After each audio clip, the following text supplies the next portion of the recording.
Hey YouTube, it's Steve from Tower Genius, and it's been a while since I did a driving video, so I figured it's a good time as any. And we're about halfway through the summer of 2023. A lot going on in the wireless industry, at least from what I can tell and I've been reading about and hearing about. Took not a cross-country trip, but did quite a bit of driving in the I guess about the last 10 days.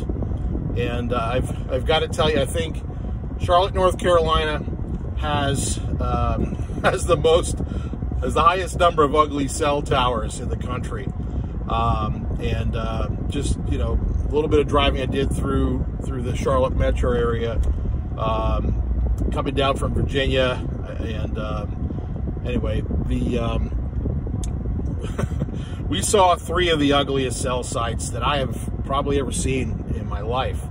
And if you live in Charlotte, you probably know what I'm talking about. So there was one of these. There was a monopole with like a canister about 30 feet from the top, and I'm not sure exactly what that was, but it was.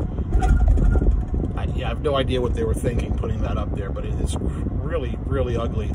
And then 2 monopines, those monopoles that are made to look like, you know, these trees, you know, I don't know what they're thinking. I actually did a short video on one of them about a year ago, driving through there, and I'm usually not fast enough to pick up the the phone and record the video while I'm driving by. So anyway, but when they put up one of these ugly tree poles, and there's a lot of them, like, you know, I see a lot in California and other places that actually look pretty good. The stealth technology and these camouflage sites have really come a long way, but these 2 in particular in Charlotte, these things are like 250 foot monopoles with like the top, you know, 40-50 feet having a little triangle Christmas tree looking thing up there, and they're atrocious. And you know, I think the carriers, whoever put them up there, you know, decided to give the town what they wanted, right? And a big ugly reminder of the difficulties that they were giving during zoning and whatnot. It's just much better to have a regular lattice tower or a monopole. That it is what it is. It's a cell tower. Everybody knows it's there. It blends in. After you've driven by it, you know, 5 or 10 times, you probably forget it's even there. But every time you drive past that ugly tree pole, you're just going to laugh to yourself. And it's just a reminder of the stupidity of some of these planning departments or zoning departments that require these things, when it's traditional pole would be a much better solution and even more, you know, aesthetically pleasing. But all right, so enough of that.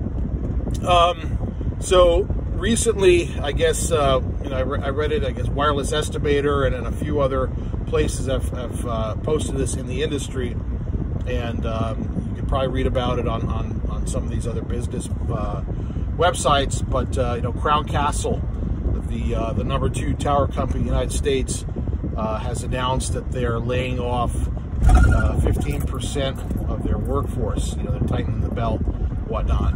And you know, one of the articles that I read was showing their new office building down, I guess where it was, outside of Houston somewhere. You know, $55 million, you know, beautiful office building, and now they're laying off staff. Look, throughout the industry, things are tightening up. I know AT&T put a bunch of stuff on hold, you know, and you know, throughout the industry, you know, tower hands are getting laid off, and you know, not just tower workers, but actual staff, right? Actual people that run the operation. So this is probably a foreshadowing of things to come here in the next year, 2024. And you know, what does this mean for cell tower landlords? You know, well, there's a couple different ways to look at this. You know, what is the likelihood of, you know, Crown or one of these other tower companies relocating your cell tower and actually, you know, decommissioning it and then developing a new site 100 yards away. Do they have the money to do that in their budgets? I'm guessing that they don't, right? So that might be a good thing. Again, this is just me thinking out loud, but if they're laying off staff, they're trying to cut costs.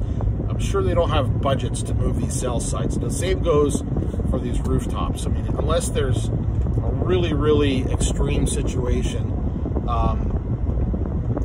I wouldn't see them moving these sites. The other thing, though, is when like, again, you have a situation where Vertical Bridge has announced some sort of a program with Verizon to develop sites, and we've seen a few of these things come across our desk, even in the past 2 weeks. There are companies out there that are going to pounce all over this, right? So when these larger tower companies are announcing different programs, you'll see some of the smaller companies try to be a little more aggressive on these proposals and deals, right? So there is opportunity for cell site landlords. If property owners, if you've been approached with one of these offers, to get a second opinion, have us take a look at it. Also, you want to stick to your guns in a negotiation, right? So understand that the tower companies are trying to save money. They're gonna try to get things for next to nothing from the property owner. But this is where you stand up and understand that, look, you have, especially if they're trying to renew the lease, right? You have a valuable asset there. They're probably not going to move it, at least right now. And, you might have some leverage to get something done, especially with some of these tower managers that want to make sure they hit their numbers for the end of the year. So I did make a video last year, the fourth quarter is when deals get done. Well, in order to get the deals done in the fourth quarter, you got to make a move in the third quarter, right? We're halfway through that right now. So anyhow, a lot going on in the wireless industry. If you have any questions, if you're a property owner that's been approached with a new tower, if you're one of those lucky people and you have questions about a proposal, we'll take a look at it. We can evaluate it for you and help to guide you through that transaction. We offer coaching, consulting, and services for property owners with new cell towers being proposed on their land or cell sites on their rooftop, like, for example, Dish or T-Mobile. Well, T-Mobile's not doing a whole lot right now, but if one of these carriers comes to you, we can help you with those proposals. And also, if you have an existing tower or cell site on your rooftop and it needs to be renewed, give us a call at Tower Genius. Our number is 888-313-9750. We can help you to get very accurate rental and rental rates for the site-specific location. For what is that cell site lease really worth, and also make sure you're getting the right terms. Give us a call at 888-313-9750. Or visit us at towergenius.com, fill out a contacting form, and we'll usually get back to you, within a couple hours. And worst case, within a day. All right. Thanks a lot, and have a great day.